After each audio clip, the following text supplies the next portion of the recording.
Well, g'day and welcome to Stu Shed. And for those of you watching this through the iwoodlike channel, welcome to your new Sawstop professional cabinet saw.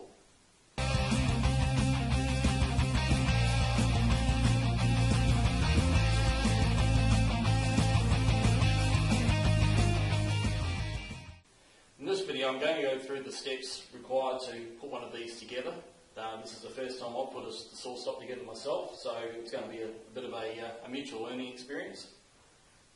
Now, to get the tool into your workshop off the back of the ute or the back of the trailer or whatever you have, now here it's obviously now in the workshop all boxed up, but to actually get it in here makes a lot of sense to open up the main box and to take some of the heavier components out. It makes the whole package just a little bit more portable. First things first, I'm going to put a few of these pieces aside. So this is the teak-like fence, the extension table if you have the 2-inch arms, and we get down to the main box itself. It also makes a lot of sense to have someone give you a hand with getting it into your workshop. We're talking a couple hundred kilograms of machine roughly, and it's not something that you really want to try and attempt on your own.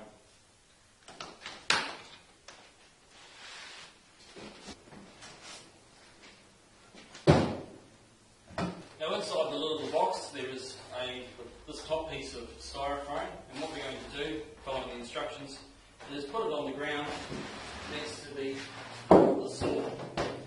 Now in this case I've actually still got the saw sitting on the small pallet that it came on, which is not the most ideal. So what I'm going to do is just get some of the components around the edge out, and then I'm just going to slide the saw off the pallet here.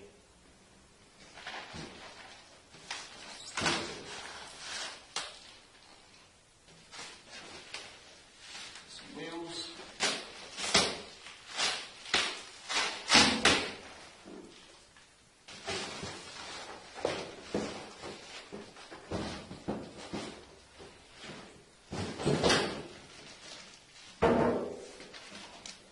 And then just move each of the wings out.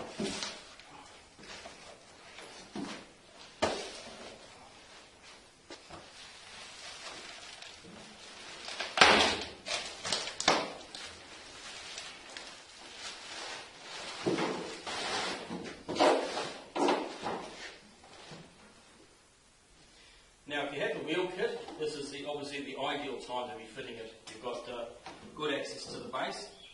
In my case I don't have one at the moment, so I'm going to be using an aftermarket mobile base specifically designed for heavy duty machines. Now that I've got the Sawstop out of the box and upright onto a mobile base, I strongly recommend you have someone else assist you with that step. This is a very heavy machine, and it does take a bit to manoeuvre it upright. The other thing too is, although I'm using an aftermarket base here and I have managed to get it in there, it certainly would have removed a lot of complications if I had actually had the Sawstop mobile base.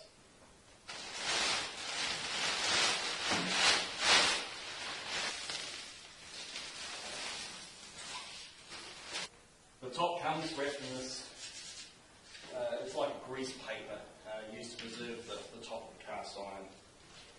The cast iron is always quite susceptible to moisture and rust, and it's something that you're always going to have to keep in mind when you own one of these machines or own any cast iron machine. It's just a regular maintenance that you need to do to keep the top looking good. So now it's time to take this paper off the surface. Now it is just an oil paper, and it means that the surface is kept in a pristine condition, although it is a little bit oily, a little bit sort of waxy, and we'll just have to buff that off with a clean rag.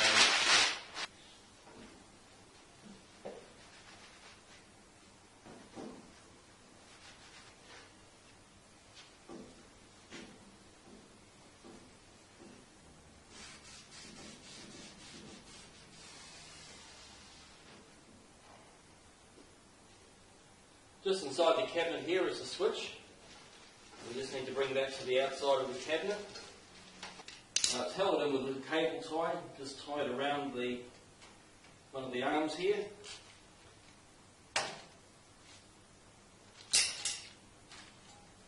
and then snip the two extra cable ties that are actually holding the box itself in. They're just further in.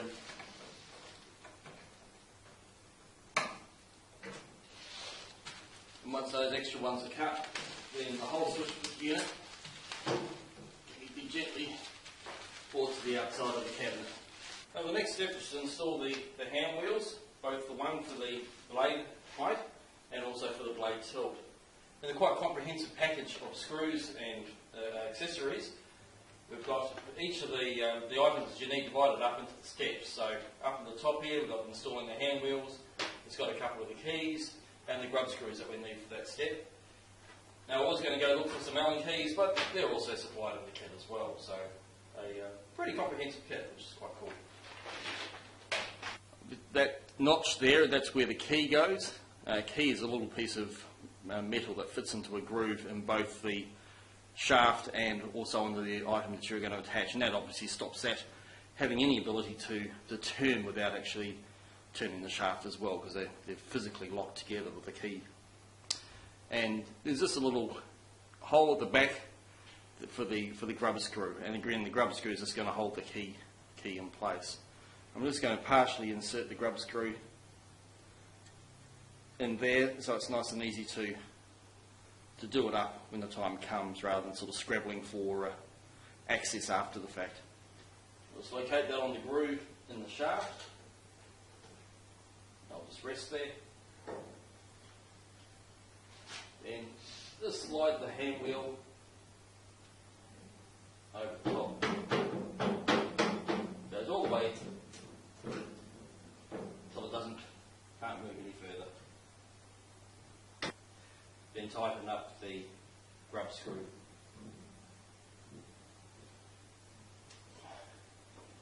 Now there are two lock nuts in the kit. In this case we want the longer of the two. And that just goes all the way in. Then you just do it up loosely. And then it's going to attach the handle.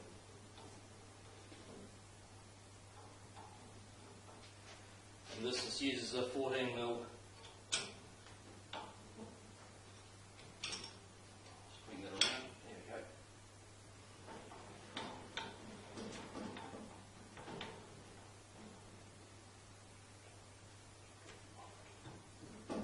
When you do it up, that locks it up. Let that loose. And that's the height adjustment set. And now I'm just going to repeat the same steps for the angle adjustment knob that goes on the side here. Just locate the key.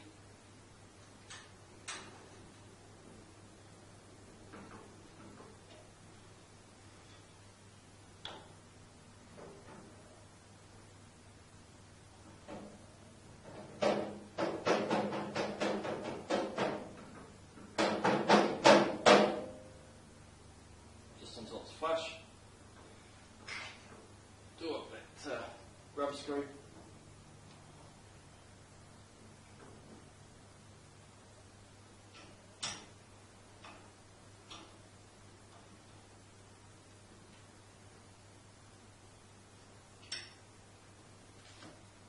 And then insert the shorter of the locking knobs into the hole. This adjusts the blade tilt. Now the next step is to actually attach the dust extraction tube and the flange to the rear of the cabinet, from just inside the cabinet here.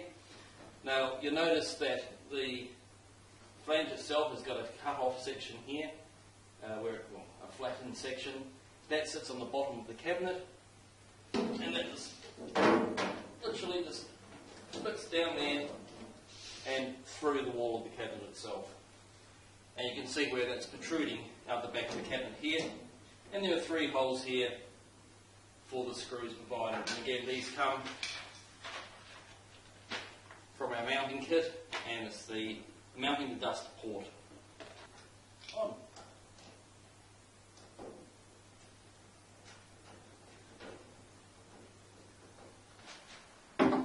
So now with all that installed, the dust port out the back, it's time to fit the motor cover.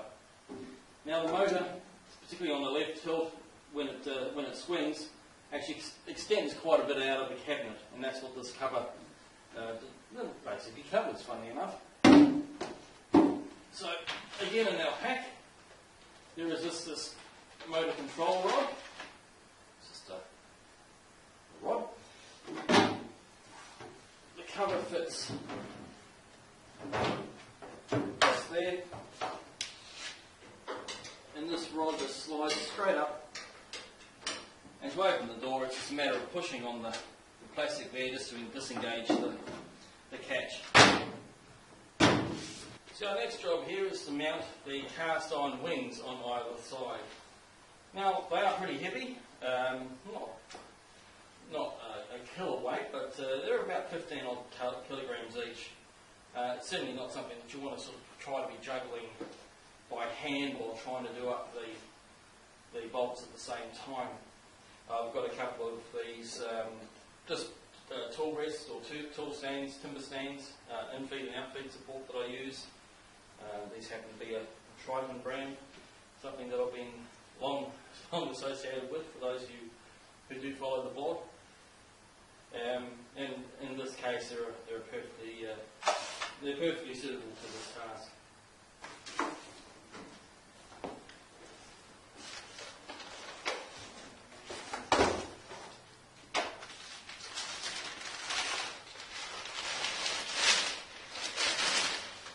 Now, the left and right wings are identical. They've got the same holes on both sides, so you can put it on either side. All you need to do is make sure that the beveled edge is to the front. Now, we'll just clean this off again.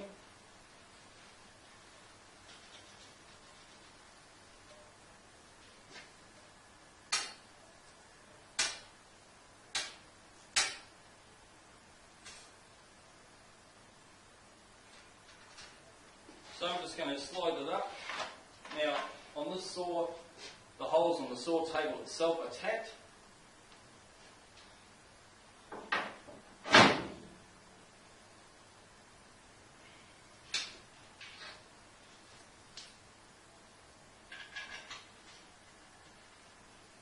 Now, I've just tweaked those up lightly, so they're now taking the load of the table, so I can now drop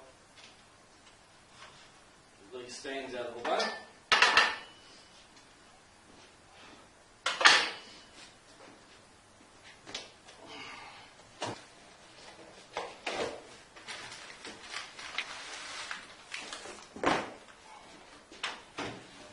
Just while I have it upside down, I'll show you this quickly.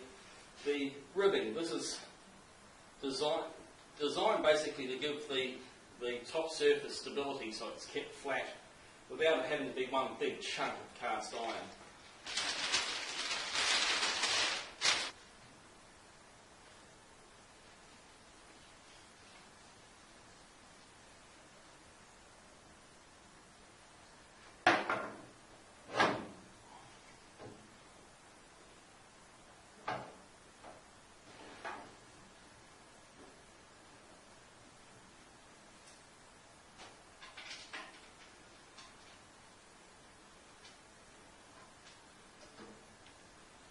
Now it's really starting to look like a table saw, rather than, as some on my blog, definitely with tongue-in-cheek, cruelly suggested it look more like a barbecue. But I think we've broken that illusion now. Now, although I'm using a level, that's not actually strictly what you need for this job. You just need a straight edge. The reason for that is there's no guarantees that the shed floor is actually level. And we're just looking for the top to be straight all the way across, but it doesn't actually matter what angle that table will actually happen to be. Now, cast iron is quite susceptible to impact. You certainly don't want to be bringing a steel hammer to bear on it, and although I'm going to be tapping it to bring it into line, I'm going to be using a wooden mallet just to gently encourage it in position. This happened to be originally a piece of firewood that I discovered that there was a mallet sitting inside it when I put that piece of firewood on the lathe. So I can feel it, and as much as anything, although you can hear and look for gaps, you can feel when something is not quite right. And there's about a ½ mil lip there. So gently tap it down.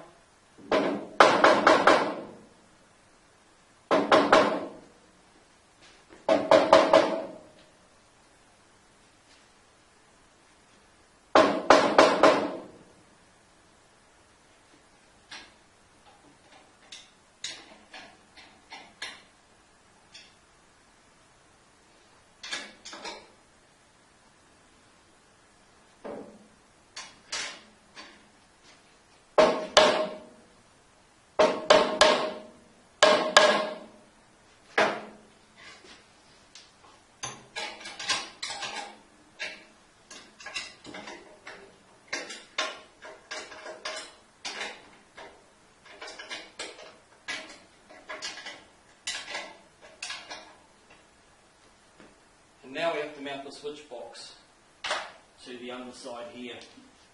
And there's a couple of tapped holes underneath here that it screws straight into. So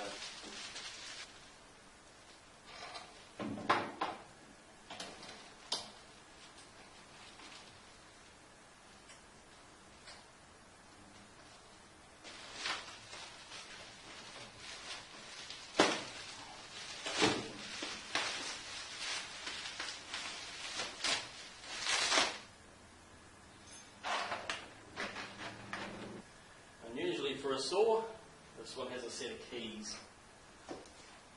Now we've got a couple of tool holders to mount, one for the wrenches and one for the miter gauge. This first one is just for the wrenches when for blade changing, and there's a hole again tapped.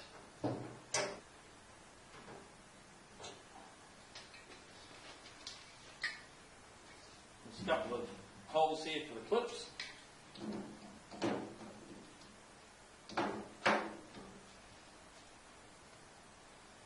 Then this bolt fits underneath the retainer.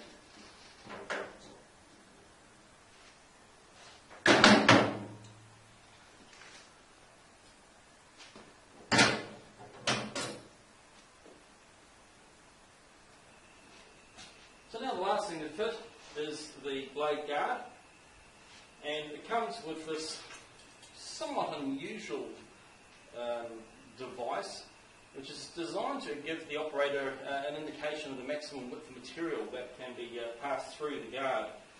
The guard itself is rather substantial, very, very nice guard. It's got the independently raising side guards, which again is a good thing. Like very heavy duty, really, seriously. Clear so you can see what's going on actually at the blade itself. It's got a combination of two versions of anti-kickback core on the side. There's a little one here on a very light spring, which is very, very nice.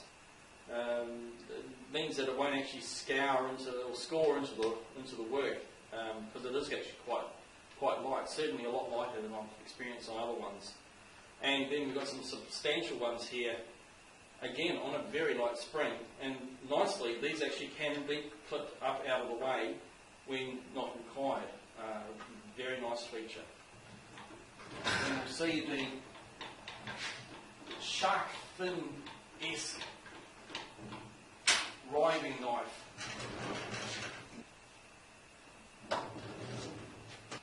Now I'm just going to remove the table insert. Again, very nicely designed, to be honest. It's obviously been done with woodworkers in mind. There's a nice, good, heavy-duty lever here to lift, and the riving knife just pops straight out. It allows the guard, and a very quick, about a third of a turn to lock that guard in place. So very, very easy to fit and remove the guard, which is a very nice thing. fit this and clips into place like that. And the nice thing about the table insert on this saw is it is actually cut away at the back there. Something some other table saw manufacturers miss. They seem to provide support all the way around, obviously to give this more strength, but at the same time it then makes it very difficult to remove the guard, because you actually have to sort of reach up and reach underneath. Whereas with that cut away, I can just slip that over, past the guards, upright, and it's got that lock to lock the position. Now, according to the manual, that's the Sawstop table saw assembly complete, but of course it is not complete yet.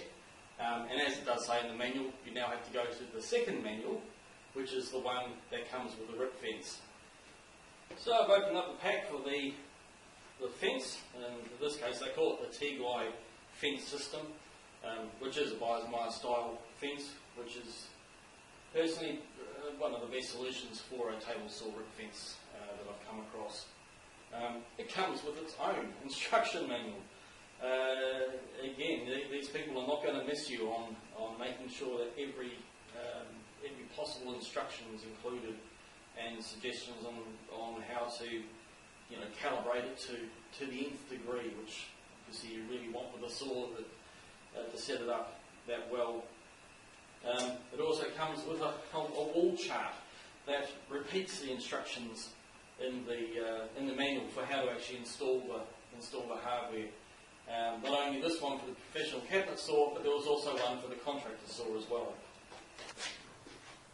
So I've just opened up the box with the rails, and I've cleaned off all the oil off the main rail here. This one actually comes with an oil coating on it, because it's got a smooth surface where the paint's been cut away back to bare metal, and that just makes the saw just a little bit more accurate, that the fence is actually running against a milled surface rather than a painted surface.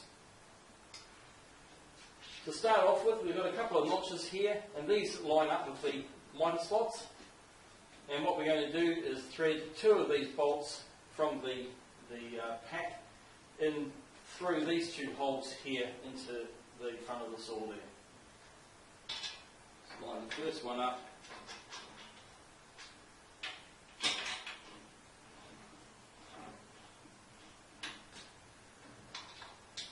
There are other holes here that are not being used. That's because the fence is actually designed to fit on more than just this saw. And so different saws require different hole positions. Now, to get them around the right way, you always put the solid washer up against the item that you're bolting up. Then the lock washer goes between that and the nut.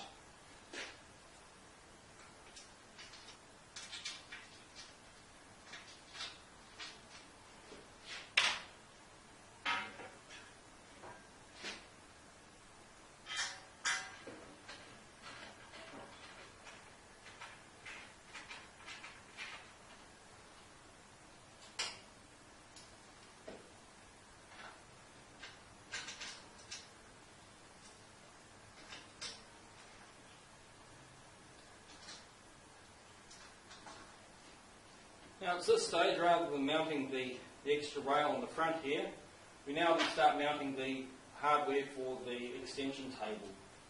Now in the extension table box, there is yet another hardware pack.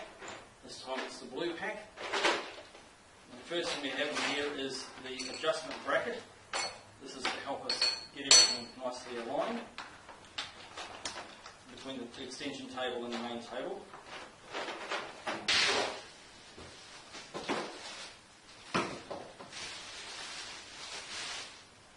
In the extension table box, we've got this formed up platform, and this adjustment bracket then fits just on the inside there.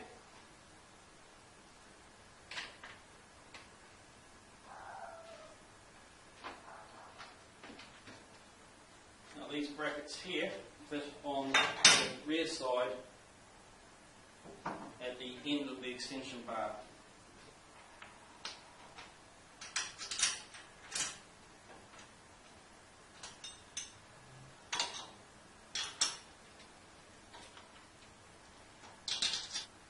Now there's a protective film on the outside edges of the extension table, so you just need to take that off.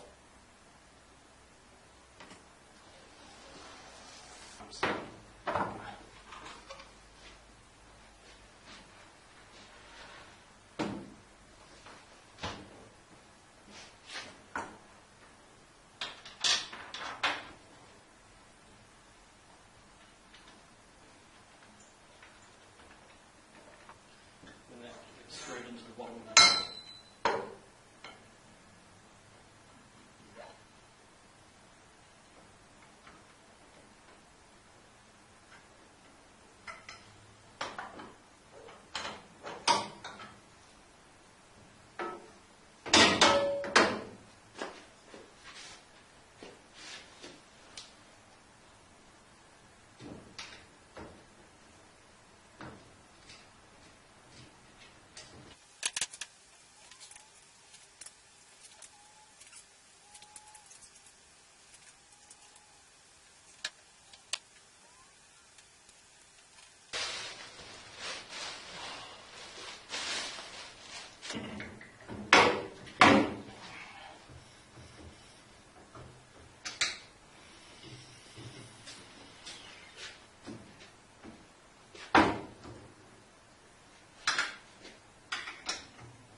So that is the saw fully assembled.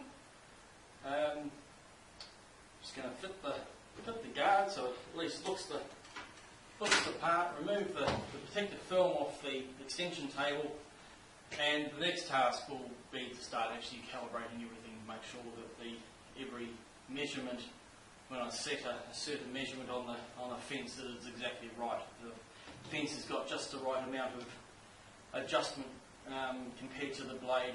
I always like to run it with a slight tail out of about half a mil or so, very, very slight, just to prevent any sort of binding or cutting on the back edge of the blade. So I've got a few steps to do, but that's the Sawstop saw all assembled. So I'll just put this fence in.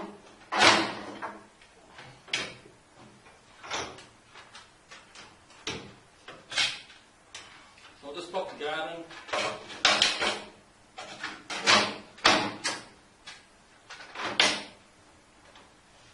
Remove this film.